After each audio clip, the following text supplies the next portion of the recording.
Hello student, मैं Poonam Sharma from praxis विद्यापीठ रुधौली बस्ती। यह video class 3 का है। आज आप पढ़ेंगे व्याकरण। क्या पढ़ेंगे? व्याकरण। इसके पहले आपका फर्स्ट पूरा कंप्लीट हो चुका है। अब आप यहाँ पे व्याकरण पढ़ेंगे। व्याकरण की बुक में इसके पहले आप पर्यायवाची पढ़ चुके हैं। आज आप पढ़ेंगे अनेक शब्दों के लिए एक शब्द। क्या पढ़ेंगे? अनेक शब्दों के लिए एक शब्द या समूहवाची शब्द। कुछ शब्द होते हैं जो अनेक उसमें शब्द दिए होते हैं और उनके लिए एक शब्द बोला जाता है, उन्हें कहते हैं अनेक शब्दों के लिए एक शब्द। और कुछ शब्द ऐसे होते हैं जो समूह में होते हैं, जहाँ पे ग्रुप होता है, उन्हें समूहवाची शब्द कहते हैं। अब चलिए हम सबसे पहले इसका परिभाषा लिखते हैं। क्या लिखते हैं? इसकी परिभाषा। इसकी परिभाषा आपकी बुक में पीछे दिया गया है और अभी हम आपको बोल रहे हैं, आप वीडियो पॉज करके इसकी परिभाषा लिखेंगे सुन करके। इसका एक परिभाषा है, जो शब्द अनेक शब्दों के स्थान पर प्रयोग किए जाते हैं। जो शब्द अनेक शब्दों की स्थान पर प्रयोग किए जाते हैं उन्हें अनेक शब्दों के लिए एक शब्द कहते हैं। उन्हें अनेक शब्दों के लिए एक शब्द कहते हैं। आप इस तरह से भी इसकी परिभाषा लिख सकते हैं या फिर इस तरह से भी लिख सकते हैं। आपकी बुक में देखिए लिखा है, वाक्यांश के लिए जब एक शब्द का प्रयोग किया जाता है तो उसे अनेक शब्दों के लिए एक शब्द कहा जाता है। वाक्यांश, वाक्यों के लिए ना, वाक्यांश जो वाक्य है उसके लिए जब हम एक शब्द का प्रयोग करते हैं। अब जैसे एक उदाहरण होता है, जैसे जो मंदिर में पूजा करता है, जो मंदिर में पूजा करता है, ये क्या है? पूरा एक वाक्य है। वाक्य है ना। अब इसका एक शब्द हम बोलें, एक शब्द में बोलें तो मंदिर में पूजा कौन करता है? पुजारी। कौन करता है? पुजारी करते हैं। ठीक। अब चलिए देखते हैं, ये हम आपकी बुक से पढ़ाते हैं आपको। अनेक शब्दों के लिए एक शब्द। यहाँ पे आप देख रहे होंगे कुछ चित्र बना हुआ है। नानी जी हैं बैठ के बुक पढ़ रही हैं और यहाँ पे एक लड़की है। गेट पे कोई खड़ा हुआ है। अब देखिए गेट पे कौन खड़ा हुआ है? नानी। लड़की कहती है ये, नानी चिट्ठी बांटने वाले आए हैं। चिट्ठी, पहले डाकिया आता था तो चिट्ठी लेके आता था घर घर पे। अभी तो फ़ोन का ज़माना है, फ़ोन से आप लोग काम करते हो, लेकिन अभी भी कुछ कागज़ ऐसे होते हैं जो पोस्टमैन लेके आते हैं ना, जिनको आप लोग पोस्टमैन कहते हैं, वो वही डाकिया है। ठीक। तो नानी चिट्ठी बांटने वाले आए हैं। अब यहाँ पे चिट्ठी बांटने वाले को हम क्या कहेंगे? डाकिया। बेटा ऐसे कहो कि डाकिया आया है। बेटा ऐसे कहो कि डाकिया आया है। जैसे देखिए यहाँ पे चिट्ठी बांटने वाले आए हैं, तो यहाँ पे 3 शब्द हो रहे हैं। एक वाक्य में 3 शब्द हो रहे हैं। चिट्ठी बांटने वाले आए हैं। अब यहाँ पे देखिए इन तीनों शब्द का एक शब्द हो जा रहा है। एक शब्द क्या है? डाकिया। अगर हम डाकिया कह देते हैं तो चिट्ठी बांटने वाला ना। तो यही है, एक वाक्य को एक शब्द में बोलना, बड़े से वाक्य को एक शब्द में बोलना। आगे देखिए, नानी ने तान्या को बताया कि चिट्ठी बांटने वाले को डाकिया कहते हैं। जो चिट्ठी बांटता है उसे क्या बोलते हैं? डाकिया बोलते हैं ना। आगे देखिए, चिट्ठी बांटने वाला अनेक शब्द हो गया। अनेक शब्द मतलब 1 2 3, यहाँ पे 3 शब्द हैं। अनेक शब्द, डाकिया एक शब्द में हो गया। ठीक। ये बेटा आपको कॉपी में करना है। सबसे पहले आप इसकी परिभाषा लिखेंगे, उसके बाद फिर आप पहला लिखेंगे चिट्ठी बांटने वाला कौन है? डाकिया। एक तरफ लिखेंगे अनेक शब्द, दूसरी तरफ लिखेंगे एक शब्द। कई शब्दों की जगह हम एक शब्द का प्रयोग कर सकते हैं। जैसे अभी यहाँ पे किया गया है, यहाँ पे कई शब्द हैं, उसकी जगह पे हम एक शब्द बना दिए उसको। इस एक शब्द से भी बात स्पष्ट हो जाती है। अगर हम यहाँ पे डाकिया कहते हैं तो ये स्पष्ट हो गया कि चिट्ठी बांटने वाला। वाक्यांश के लिए एक शब्द भाषा को प्रभावशाली बनाता है। और ये परिभाषा आपका है जो आपको पहले ही बता चुके हैं। आपको ये लिखना है कॉपी में। परिभाषा लिखने के बाद भी आप इसको कॉपी में करेंगे। हिंदी सेकंड की कॉपी जो आपकी है उसी में आपको करना है ये। तो सबसे पहले आप पाठ का नाम डालेंगे, उसकी परिभाषा लिखेंगे, उसके बाद फिर आप इसको लिखेंगे, पढ़ो और समझो। तो ये आपको लिखना है। अब यहाँ पे देखिए कुछ वाक्यांश के लिए एक शब्द दिए गए हैं। अब चलिए देखते हैं वो कौन कौन से शब्द हैं। इलाज करने वाला, जो इलाज करता है उसे क्या बोलते हैं? अगर आप बीमार होते हैं तो आप ज़रूर कहीं दिखाने जाते हैं डॉक्टर के पास, आपका इलाज कराया जाता है ना, आप कहते हैं ना इलाज कराने के लिए जा रहे हैं।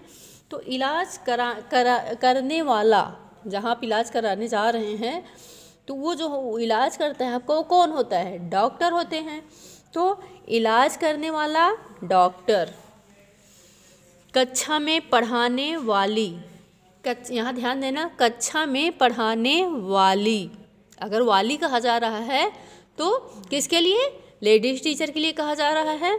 तो यहाँ पे शिक्षिका, शिक्षिका। देखिए अगर यहीं पे एक प्रश्न और होता है, कक्षा में पढ़ाने वाला, यहाँ पे वाली ही लिखा है, आप यहाँ पे एक और लिखेंगे, कक्षा में पढ़ाने वाली और कक्षा में पढ़ाने वाला, दोनों शब्द आप यहाँ पे लिखेंगे।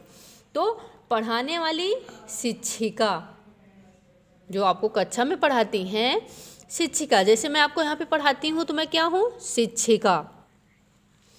और कक्षा में पढ़ाने वाला, जो आपको टीचर पढ़ाते हैं, सर पढ़ाते हैं, कक्षा में पढ़ाने वाला, वाला कौन है यहाँ पे? उसे क्या बोलेंगे? शिक्षक। शिक्षक, यहाँ पे शिक्षिका है, वहाँ पे शिक्षक होगा, ठीक। गाना गाने वाली, गाना गाने वाली कौन है? गायिका। जो गाना गाती हैं उन्हें क्या बोलते हैं? गायिका। आप लोग सुने हुए होंगे ना कि आज वहाँ पे ये प्रोग्राम था, वहाँ पे जो गायिका आई थी बहुत अच्छी थी। तो जो गाना गाती हैं लेडीज हैं तो वो गायिका ना। अगर कोई जेंट्स आता है गाना गाने तो उसे क्या बोलेंगे? गायक। तो आप यहाँ पे भी एक और एक्स्ट्रा लिखेंगे, यहाँ पे भी एक, गाना गाने वाली गायिका, और यहाँ पे फिर लिखेंगे गाना गाने वाला। दो शब्द आपको यहाँ पे लिखने हैं, दो यहाँ पे और दो यहाँ पे। गाना गाने वाली गायिका, गाना गाने वाले गायक, ठीक। तो अभी आपके कितने हो गए? 3 हो गए, 1 2 3 और 2 एक्स्ट्रा, 4 ना, 5। तो अब ये 5 लिखेंगे। फिर नृत्य करने वाली, नृत्य करने वाली नर्तकी, जो नृत्य करती है, नाचती है, उसे क्या बोलते हैं? नर्तकी। कपड़ा धोने वाला, कपड़ा धोने वाला, अगर वाला पूछा जा रहा है तो धोबी। अगर आपसे यही क्वेश्चन घुमा के एग्जाम में पूछ लिया जाता है कपड़ा धोने वाली, तो क्या हो जाएगा? धोबिन। धोबी का स्त्रीलिंग क्या होगा? धोबिन। यहाँ सबका स्त्रीलिंग, आपको यहाँ पे स्त्रीलिंग था, हमने आपको पुल्लिंग बताया था, यहाँ पे पुल्लिंग है, उसका स्त्रीलिंग धोबी का धोबिन। आप लोग पहले पढ़ भी चुके हैं। आगे देखिए, कपड़ा, कपड़े सिलने वाला, कपड़े सिलने वाला कौन होता है? दर्जी। आप लोग कपड़े सिलाने जाते होंगे तो आप बोलते होंगे ना कि दर्जी के यहाँ जा रहे हैं कपड़ा सिलाने। किसके यहाँ जाते हैं? दर्जी के यहाँ, टेलर के यहाँ ना, हिंदी में बोलते हैं दर्जी। कपड़े सिलने वाला दर्जी। पौधे की देखभाल करने वाला, पौधों की जो देखभाल करता है वो कौन होता है? माली। खेती करने वाला किसान, खेती करने वाला कौन होता है? किसान। मिट्टी के बर्तन बनाने वाला, मिट्टी के जो बर्तन बनाए जाते हैं वो कौन बनाते हैं? कुम्हार बनाते हैं। अब मिट्टी के बर्तन आप पूछेंगे कैसे? मिट्टी का कौन सा बर्तन? जो मटका वगैरह बनाया जाता है, दीपावली में आप लोग देखते होंगे दिए वगैरह बनाए जाते हैं मिट्टी के, वो बर्तन होते हैं। अब यहाँ पे कुछ शब्द दिए गए हैं, यहाँ पे आपको मिलान करने हैं, तो इसको भी आपको कॉपी में लिखना है। आप ऐसे मिलान करके भी लिख सकते हैं या इसके सामने सीधा सीधा लिख सकते हैं, ठीक। तो जैसे देखिए, जो खेलता है, यहाँ पे हमने मिलान कर दिया है। जो खेलता है उसे क्या बोलते हैं? खिलाड़ी। जो खेलता है खिलाड़ी। कक्षा में पढ़ाने वाला, अभी देखिए यहाँ पे हम आपको बताए थे कक्षा में पढ़ाने वाली शिक्षिका, अब यहाँ पे आ गया कक्षा में पढ़ाने वाला शिक्षक। ये देखिए निशान लगा है, आप ऐसे भी कर सकते हैं या फिर आप सामने सामने लिख सकते हैं। अभिनय करने वाला, अभिनय करने वाला, अभिनेता। जो देखता है, जो देखता है, दर्शक। पढ़ने वाला, छात्र। आप पढ़ाई करते हैं ना, तो आप क्या हैं? छात्र हैं। आगे देखिए, यहाँ पे कुछ वाक्यांशों के लिए एक शब्द दिए गए हैं, आपको अनेक शब्द इसके लिखने हैं। देखिए पहला आप चित्र देखिए, चित्र को देख करके आपको लिखना है। पहले चित्र में यहाँ पे देखिए बाल काटे जा रहे हैं, यहाँ पे लिखा भी हुआ है बाल काटने वाला। कौन होता है बाल काटने वाला? नाई। बाल काटने वाला नाई। यहाँ पे देखिए खाना, ये क्या है? चित्र देख के आपको समझ में आ गया होगा कि खाना लिया हुआ है, तो इसका मतलब क्या है? खाना बनाने वाला। खाना बनाने वाले को हिंदी में क्या बोलते हैं? रसोइया, रसोइया। कपड़ा, यहाँ पे देखिए चित्र देख रहे हैं, कपड़े धुल रहे हैं, तो कपड़ा धोने वाला। कपड़ा धोने वाला कौन होता है? धोबी। यहाँ पे देखिए निशान लगा हुआ है, धोबी। मरीजों की देखभाल करने वाला कौन होता है? नर्स। नो, जो मरीजों की देखभाल करते हैं वो कौन होते हैं? नर्स। ये नर्स, मरीजों की देखभाल करने वाली नर्स। ये भी आपको कॉपी में करना है, तो आप इस तरह से टिक मत लगाइएगा, आप सीधे सीधे कर दीजिएगा। जो शब्द यहाँ पे आपको पहले नहीं लिखे होंगे वही आप इसको कॉपी में एक्स्ट्रा बढ़ा लीजिएगा। रंगीन वाक्यांश के लिए एक शब्द चुनकर लिखो। यहाँ पे देखिए कुछ लाल कलर से लिखे हुए हैं, रंगीन शब्द हैं। यहाँ पे एक शब्द आपको लिखने हैं। अभी तक यहाँ पे आप अनेक शब्द लिखे थे, यहाँ पे आपको एक शब्द लिखने हैं। यहाँ शब्द दिए गए होंगे, कौन से शब्द लिखने हैं, अब यहाँ से आपको पढ़ के यहाँ से लिखना है। बंदर शरारत करने वाला पशु है। बंदर शरारत करने वाला पशु है, तो उसको क्या बोलेंगे? शरारती। बंदर कैसा है? शरारती। यहाँ पे देखिए हम पहले से ही फिल कर दिए हैं। दादाजी दूर की सोचने वाले व्यक्ति हैं। दादाजी कौन है? अब यहाँ पे आप लिखेंगे, यहाँ बंदर आप हटा देंगे। शरारत करने वाला जो लाल कलर से ही आप कॉपी में लिखेंगे, शरारत करने वाला शरारती।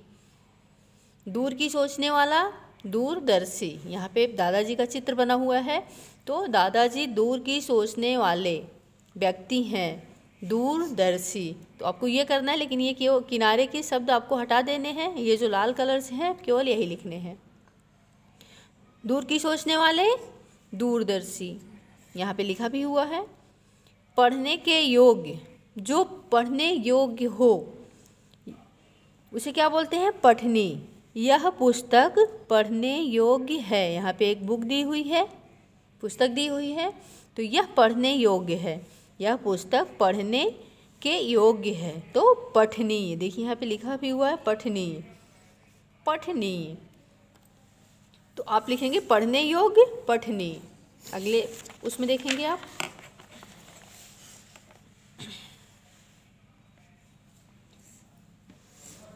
आपकी कहानी फिल्म के समान है। आपकी कहानी कैसी है? फिल्म के समान है। फिल्म के समान जो होता है उसे क्या बोलते हैं? फिल्मी। ताजमहल देखने योग्य जगह है। अब इसमें आप लिखेंगे देखने योग्य, देखने योग्य जगह है। क्या होगा? दर्शनीय। पीछे लिखा हुआ है ये सब दर्शनीय, यहाँ पे हम बुक में भी लिख दिए हैं। तो ये आपका क्या हुआ? अनेक शब्दों के लिए एक शब्द। इसका कुछ हम आपको और दे देंगे लिखने के लिए। आगे देखिए, समूहवाची शब्द। अभी तक आप क्या पढ़े थे? अनेक शब्दों के लिए एक शब्द। अब इसमें क्या है? समूहवाची शब्द। कुछ चीज़ होता है जैसे वो समूह में हो, ढेर हो किसी चीज़ का, तो उसे क्या बोलते हैं? यहाँ पे देखिए, पढ़िए। कल हमारी छत पर बंदरों का झुंड आया था। खूब सारे बंदर आए थे। आपस में दो बच्चे बात कर रहे हैं कि कल हमारे छत पे खूब सारे बंदरों का झुंड आया था।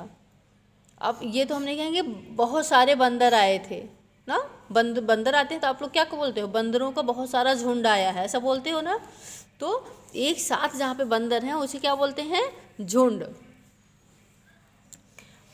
पता है कुछ दिन पहले बंदर चाबियों का गुच्छा ले गए थे। क्या ले गए थे, चाबियों का गुच्छा। अब ये कहोगे चाबियों का झुंड, तो चाबियों का झुंड नहीं होता है, चाबियों का गुच्छा होता है ना।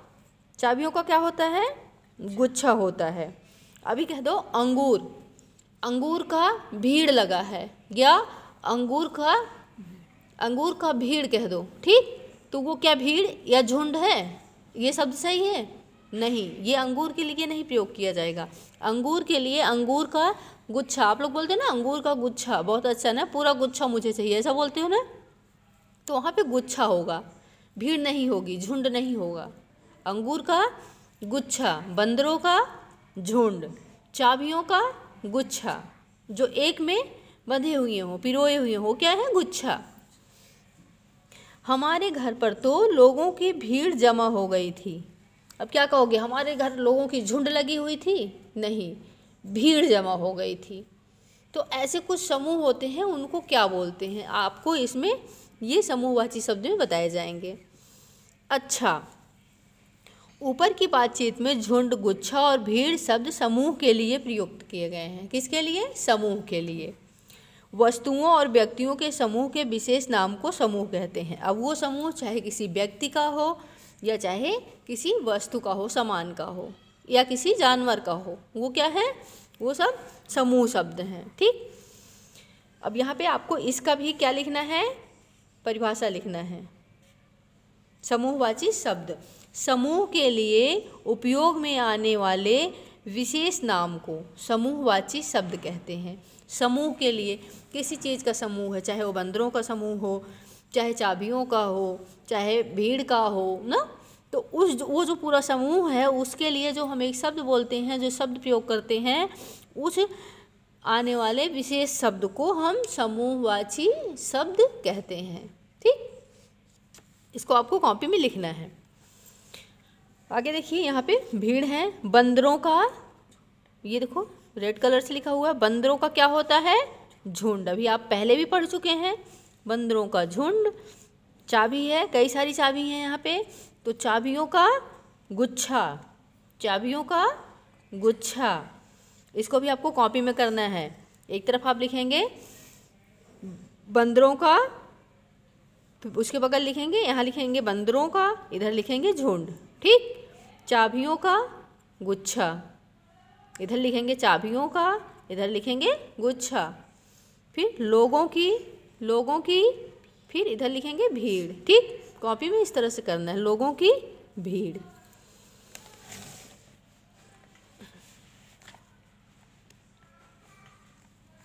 आगे देखिए, छात्रों की भीड़, लोगों की भी भीड़ होती है और छात्रों की भी भीड़ होती है ना। फूल, बहुत सारे फूल हैं, उनको एक में आपस में मिला दो तो वो क्या बन जाता है, फूलों का गुलदस्ता। फूलों का ढेर कहोगे, ढेर नहीं सही है ना, फूलों का गुलदस्ता। हाथियों का झुंड, बंदरों का झुंड, हाथियों का झुंड। बहुत सारे हाथी इकट्ठा हुए हैं तो इसे क्या बोलेंगे, झुंड, हाथियों का झुंड। अब ऊँटों का, बहुत सारे ऊँट एक साथ इकट्ठा हुए हैं तो ऊँटों का कारवां। ऊँट एक झुंड में नहीं चलते हैं, ऊँट को अभी देखिए तो एक लाइन से चलते हैं एकदम। तो ये ऊँटों का क्या है, ऊँटों का क्या जा रहा है, कारवां, ऊँटों का कारवां। पुलिस का दस्ता, पुलिस का ये दस्ता। यात्रियों का जत्था, यात्रियों का जत्था। भेड़ों का रेवड़, भेड़ों का रेवड़। लकड़ियों का गट्ठर, बहुत सारी लकड़ियाँ एक साथ अगर आपस में रख दो तो क्या हो जाता है, बना दो तो गट्ठर बन जाता है ना। अब उसको कहो गुलदस्ता बना दें, फूलों को एक साथ कर दिए तो गुलदस्ता हो गया। तो क्या लकड़ियों को भी एक साथ करेंगे तो गुलदस्ता होगा, नहीं, फूलों का गुलदस्ता होता है। और लकड़ियों के समूह को जब एक में आपस में मिला दोगे पूरा तो वो गट्ठर बन जाता है। सैनिकों की टुकड़ी, अब यहाँ देखिए पुलिस का जो ये होता है भीड़, ये क्या होता है, दस्ता। पुलिस के समूह को दस्ता बोलते हैं। और सैनिकों की जो है भीड़, इसे क्या बोलते हैं? टुकड़ी। कहते हैं ना, सैनिकों की कई टुकड़ी आई हुई हैं, बहुत सारे वहाँ पे सैनिक आए हुए हैं, तो सैनिकों की टुकड़ी। अब यहाँ पे देखिए कुछ शब्द दिए गए, चित्र दिए गए हैं और उसके दो दो शब्द दिए गए हैं। इसमें आपको सही का निशान लगाना है। यहाँ पे मिट्टी वगैरह कुछ है, तो इसको क्या बोलेंगे? इस समूह, इसको कारवां है ये? नहीं, ढेर, मिट्टियों का ढेर। तो यहाँ पे सही का निशान लगाएंगे। कारवां गलत है, यहाँ पे ये कारवां नहीं होगा, ये ढेर है। ढेर लगा हुआ है ना, तो मिट्टियों का ढेर। पालक है, तो ये पालक का क्या है? गड्डी। दल, दल तो नहीं होगा, गड्डी होता है ना, साग वगैरह होता है, धनिया वगैरह होती है, तो उसकी क्या बनती है? गड्डी बनाई जाती है ना, तो पालक की गड्डी। यहाँ देखिए ऊँटों का कारवां। ऊँटों का झुंड नहीं होता, ऊँटों का कारवां होता है, झुंड नहीं है, कारवां है। इसको आपको बुक में करना है, कॉपी में भी आप इसको लिखिएगा, ऊँटों का कारवां। आप यहाँ लिखे भी हैं ऊपर। देखिए अभी अंगूर का हम आपको एग्जाम्पल दिए थे, उदाहरण दिए थे, तो यहाँ पे अंगूर भी आ गया है। अंगूर का क्या होता है? गट्ठर होता है? नहीं, अंगूर का गुच्छा होता है। ये देखिए, गट्ठर नहीं होता है। ठीक,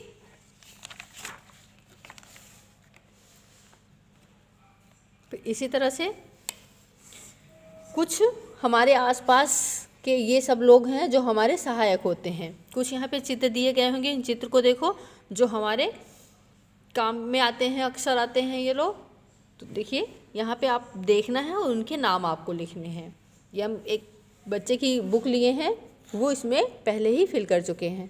देखिए यहाँ पे क्या है? एक दुकान टाइप का लग रहा है ना, तो इनको हम क्या कहेंगे?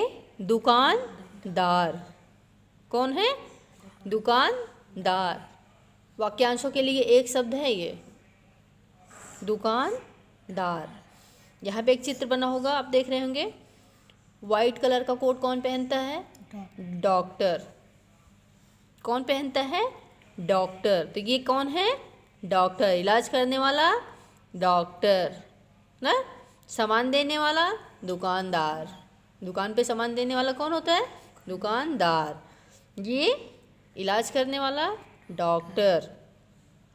यहाँ पे देखिए बहुत सारे कपड़े रखे हुए हैं, कपड़े की कटिंग हो रही है। तो कटिंग कौन करता है? टेलर करते हैं ना। तो ये दर्जी, कपड़ों की सिलाई करने वाला दर्जी। यहाँ पे एक चित्र है, इनका ड्रेस पूरा ब्लैक है, ये ब्लैक ब्लेजर है, हाथ में ली हुई है। ब्लैक ब्लेजर कौन, ब्लैक ड्रेस किसका होता है? वकील का ना। मुकदमे की देखभाल हमारे कौन करते हैं? वकील करते हैं ना। या कोई भी हमें कानूनी परामर्श लेना होता है, सलाह लेना होता है, तो किसके पास जाते हैं? वकील के पास। बीच में यहाँ पे देखिए पौधों को पानी दे रहा है, कौन है? पौधों को पानी देने वाला माली। इसको आपको फिल करना है, सब बुक में ही करना है, कॉपी में नहीं करना है। ये पेज आपको कॉपी में नहीं करना है। यहाँ पे देखिए सैनिक, कौन है? सैनिक। देश की रक्षा कौन करता है? सैनिक करते हैं। यहाँ पे सैनिक। ये चित्र तो आप लोग देख रहे हैं, डेली आपके काम में आते होंगे, डेली आपके घर आते होंगे। डिब्बे लिए ऐसे, कौन है ये? दूध देने वाले को हम क्या बोलते हैं? दूध वाला ना, या ग्वाला भी कुछ लोग बोलते हैं, ग्वाला या दूध वाला। ठीक, तो यहाँ पे आप दोनों ऑप्शन लिख सकते हैं, दूध वाला या फिर ग्वाला। यहाँ पे ड्रेस आप देख के पहचान ही गए होंगे, पुलिस। यहाँ पे कपड़े सिले जा रहे हैं, यहाँ पे कपड़े धुले जा रहे हैं। तो कपड़ा धुलने वाला धोबी, कपड़ा धुलने वाला धोबी। यहाँ पे कभी कभी आपकी चप्पल, जूते, सैंडल टूट जाते हैं, तो किससे बनवाते हैं आप? मोची। कौन होता है बनाने वाला? मोची। चप्पल बनाने वाला, जूते बनाने वाला कौन होता है? मोची। अब यहाँ पे देखिए, आप सभी छात्र अपने बारे में बताएं। आप सभी छात्र आप अपनी बुक में यहाँ पे अपना नाम लिखेंगे। जैसे यहाँ पे मेरा नाम अनाया है, मेरा नाम, ये लड़की है तो ये बताती है मेरा नाम अनाया है। अब यहाँ नीचे आपको बुक में आपको अपना अपना नाम लिखना है। सभी स्टूडेंट यहाँ पे अपना नाम लिखेंगे। जैसे यहाँ पे मेरा नाम, ये मैं अंश की बुक से पढ़ा रही हूँ, ये अंश का नाम लिखा हुआ है। यहाँ पे मेरा नाम अंश है। जो अभी आपका नाम होगा आप वो लिखेंगे। मैं शिक्षिका बनना चाहती हूँ। मैं शिक्षिका बनना चाहती हूँ। यहाँ पे आप क्या बनना चाहते हैं आप लिखोगे। आप जो भी बनना चाहते हैं वहाँ पे लिखोगे। ठीक, तो इतना बेटा आपको कॉपी में करना है और आपको लर्न भी करना है। आज की वीडियो में इतना ही। Okay, thank you.